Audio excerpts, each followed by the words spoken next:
Hello everyone, and welcome to today's explainer lesson. I'm really glad you're here joining me today. We are going to dive into a deeply moving and, quite frankly, very important poem from your Class X English syllabus, specifically Unit 3, Reading B. It's titled, Another Woman. Now, the poet is anonymous, which means we actually don't know who wrote it. But in a way that makes the poem even more powerful, because the voice speaking to us represents so many countless women. Let's get right into it. Okay, let's quickly cover our goals for today. By the end of this lesson, you're going to clearly understand the theme of the poem, grasp the meaning of every single stanza, identify the central idea, and be able to explain the poem's core message. ఈ రోజు పాఠం పూర్తయ్యేసరికి మీరు ఈ పద్యం యొక్క ఇతివృత్తాన్ని, ప్రతి పద్య భాగం యొక్క అర్థాన్ని, అలాగే పద్యం యొక్క ముఖ్య ఉద్దేశాన్ని మరియు సందేశాన్ని చాలా స్పష్టంగా అర్థం చేసుకుంటారు. I'm going to read the entire poem for you first. Just listen closely to the words.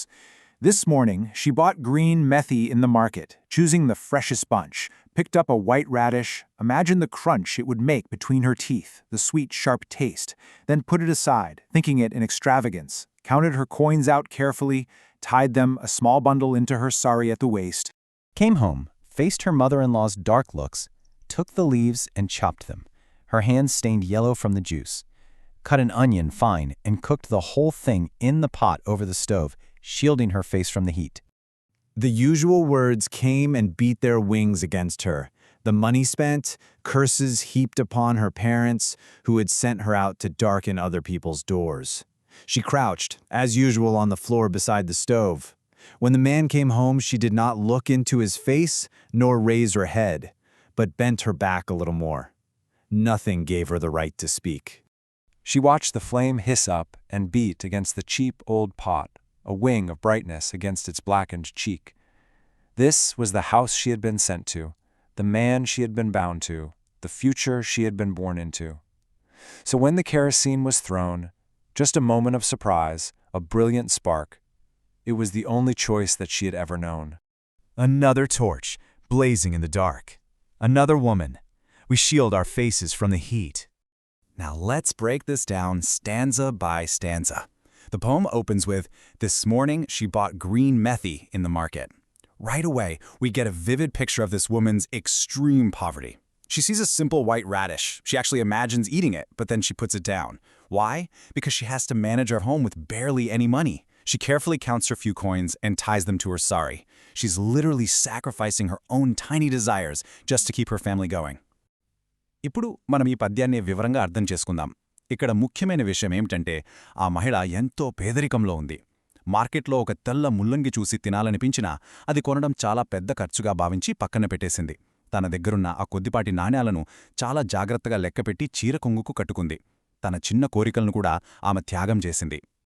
To really get what's happening here, let's look at a key vocabulary word. Extravagance. This means spending more than necessary in an uncontrolled way. Think about that for a second. For her, buying a basic, cheap vegetable felt like a total luxury, an extravagance she just couldn't afford. We also see methi, which is fenugreek, and white radish, just common, everyday vegetables. ఈ పద్యాన్ని ఇంకా బాగా అర్థం చేసుకోవడానికి ఒక పదం గురించి తెలుసుకుందాం. ఎక్స్ట్రావగాన్స్ అంటే అవసరానికి మించి ఖర్చు చేయడం. ఆ పేదరికంలో ఒక చిన్న కూరగాయ కొనడం కూడా ఆమెకు అనవసరపు ఖర్చుగా అనిపించింది. అలాగే మెంతి అంటే మెంతికూర, వైట్ రాడిష్ అంటే తెల్ల ముల్లంగి అని అర్థం. Moving on, the poet writes, "Came home, faced her mother-in-law's dark looks." So, she gets home and there is zero peace. Immediately, she is met with her mother-in-law's anger and resentment. She goes straight to work, chopping vegetables, cooking over a hot stove. And notice the imagery. She is physically shielding her face from the harsh heat of the fire, much like she has to shield herself from the harsh, cruel environment of her own home. ఇక తర్వాతి పద్యభాగం చూస్తే, ఇంటికి రాగానే ఆమె అత్తగారి కోపాన్ని, చీదరింపులను ఎదుర్కోవాల్సొచ్చింది. ఇంట్లో ఆమెకు ఎలాంటి ప్రశాంతత లేదు.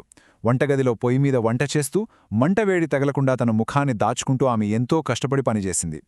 సరిగ్గా ఇంట్లో ఉన్న కఠినమైన పరిస్థితుల నుండి తనను తాను కాపాడుకుంటున్నట్లుగా. Now, this next part is incredibly heavy. The usual words came and beat their wings against her. This paints such a clear picture of the emotional abuse she endures every single day. The usual words are those constant, exhausting scoldings and curses thrown at her and her parents. And look at what happens when her husband walks in. She doesn't look up, she just bends her back even more. She is terrified, totally submissive, and feels like she has absolutely no right to speak up. ఇది చాలా బాధాకరమైన విషయం. ఇక్కడ ఆమె అనుభవిస్తున్న మానసిక హింసను మనం స్పష్టంగా చూడవచ్చు. అత్తమామలు ఆమెను కన్న తల్లిదండ్రులను నిత్యం తిడుతూనే ఉన్నారు. భర్త ఇంటికి రాగానే కనీసం తలెత్తి చూసే ధైర్యం కూడా ఆమెకు లేదు. భయంతో మరింత వంగిపోయింది. ఆ ఇంట్లో ఆమెకు మాట్లాడే హక్కు ఏమాత్రం లేదు. And this brings us to the tragic climax. So when the kerosene was thrown, it was the only choice that she had ever known. She feels completely, hopelessly trapped. She's tied to this house, tied to this abusive man, and tied to a future that looks just as bleak. The weight of it all simply breaks her. When the kerosene fire starts, the poem suggests it feels like the one and only choice she ever actually had. It is a completely heartbreaking end. ఇప్పుడు పద్యంలో అత్యంత విషాదకరమైన మలుపుకు వచ్చాం. ఆమె ఆ ఇంటికి, ఆ క్రూరమైన భర్తకు, ఆ చీకటి భవిష్యత్తుకు శాశ్వతంగా బందీ అయిపోయాను అని భావించింది. ఆ కష్టాలను భరించలేక కిరోసిన్ మంటల్లో కాలిపోవడమే తనకు మిగిలిన ఏకైక మార్గంగా ఆమె కనిపించింది. ఇది ఆమె జీవితానికి ఒక హృదయ విదారకమైన ముగింపు. And finally, look at these powerful last lines. Another torch, blazing in the dark. Another woman. She's reduced to being just another torch, just a statistic, just another woman destroyed by domestic violence. And what is society's reaction?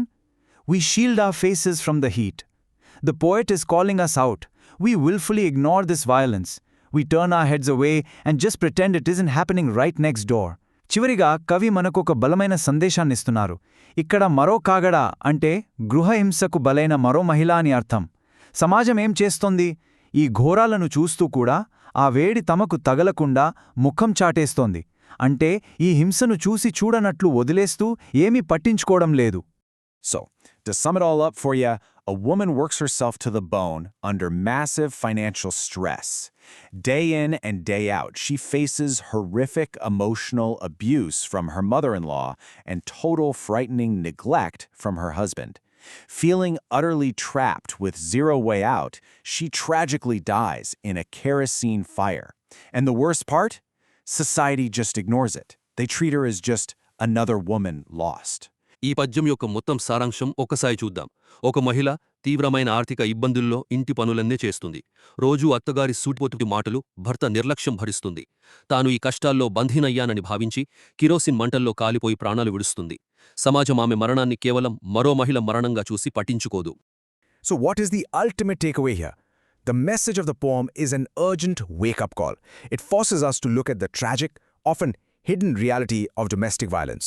The poet is practically shouting that society has to stop ignoring the suffering of women. We absolutely cannot look away anymore. మరి ఈ పద్యం ద్వారా కవిస్తున్న ముఖ్యమైన సందేశమేంటి? గృహహింస అనేది మన చుట్టూ జరుగుతున్న ఒక భయంకరమైన వాస్తవం. మహిళల బాధలను సమాజం ఎకనైనా పట్టించుకోకుండా వదిలేయడం ఆపాలి. మనం కళ్ళు తెరవాలి. Before we wrap up this explainer, I want to leave you with a question. How can we, together, change our society so that absolutely no one becomes just another woman? We must not shield our faces from the heat of injustice any longer. Thank you so much for exploring this deeply important lesson with me today. This explainer was prepared by Vinayadhar, Raju. Keep learning, stay curious, and above all, be kind to one another. ఈ పాఠాన్ని ముగించే ముందు ఒకసారి ఆలోచించండి. ఏ మహిళ కేవలం మరో మహిళలాగా బలి కాకుండా మన సమాజాన్ని ఎలా మార్చాలి? అన్యాయం జరుగుతున్నప్పుడు మనం ముఖం చాటేయకూడదు. ఈ పాఠాన్ని శ్రద్ధలా విన్నందుకు ధన్యవాదాలు. ఈ పాఠాన్ని సిద్ధం చేసిన వారు వినయాధర్ రాజు గారు. బాగా చదువుకోండి, అలాగే అందరితో దయగా ఉండండి.